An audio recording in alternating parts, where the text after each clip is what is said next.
Madam, सध्या तापमानाचा पारा वाढतो आहे दिवसांदिवस आणि नागरिकांना त्याबाबत आपण काय आवाहन करणार आहे? सर्वप्रथम तर भुसावळ आणि सर्व जळगाव जिल्ह्यातील नागरिकांना माझं हे सांगणं आहे की येणाऱ्या उन्हाळ्यामध्ये हवामान खात्याने देखील सांगितलेलं आहे की दरवेळेसपेक्षाही यावेळेस उन्हाचा पारा जास्त जाईल आणि अशा वेळेस उष्माघाताचे आपल्याला जास्त रुग्ण मिळू शकतात आणि उष्माघाताची पूर्वलक्षणं म्हणूनही अनेक आपल्याला त्रास होऊ शकतो। यामध्ये प्रामुख्याने डोकेदुखी आहे, चक्कर आहे, उलटी, मळमळ यासारखी लक्षणं दिसतात। तर या अशी लक्षणं दिसतात त्याच वेळेस आपण दवाखान्यामध्ये जाऊन सरकारी असेल खाजगी असेल पण कोणताही नजीकच्या दवाखान्यात जाऊन डॉक्टरांना दाखवून घेणं अत्यंत आवश्यक आहे। लक्षणे कशा प्रकारची असतात? ज्यावेळेस ऊन लागतं एखाद्या व्यक्तीला त्यावेळेस सर्वप्रथम त्याला डोके दुखायला सुरुवात होते, त्यानंतर त्याला अत्यधिक प्रमाणामध्ये घाम येतो, चक्कर येते, मळमळ सुरुवात होते आणि पोटामध्ये आणि शरीराच्या सर्व स्नायूंमध्ये एक वेगळ्या प्रकारची वेदना त्याला जाणवते, घशाला कोरड पडते आणि अशा वेळेस ही उष्माघाताची सुरुवात किंवा सुरुवातीची लक्षणं आहेत हे त्या व्यक्तीने जाणून घेतलं पाहिजे आणि तातडीने डॉक्टरांकडे गेलं पाहिजे।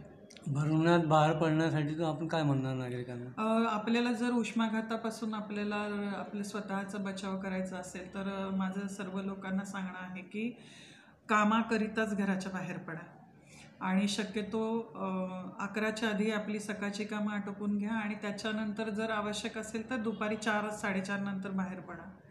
आपण घरातून बाहेर पडत असताना जेही वयस्कर लोक आहेत, जे रुग्ण आहेत, गरोदर महिला आहेत किंवा लहान मुलं आहेत, यांना आवश्यकतेनुसार बाहेर पडण्यापूर्वी आपला ब्रेकफास्ट किंवा नाश्ता झालेला असणं आवश्यक आहे। आपल्यासोबत एक पाण्याची बाटली जरूर ठेवा। आपलं डोकं जे आहे हे कोणत्याही स्कार्फने, टोपीने झाकलेलं असणं आवश्यक आहे। गॉगल्सचा वापर जरूर करा आणि त्याचप्रमाणे आपण जेही कपडे परिधान करणार आहोत हे सैलसर असावेत, सुती असावेत आणि फिकट रंगाचे असावेत। डार्क रंगाचे कपडे शक्यतो घालू नका। आणि आतापर्यंत काही पेशंट आलेले आहे?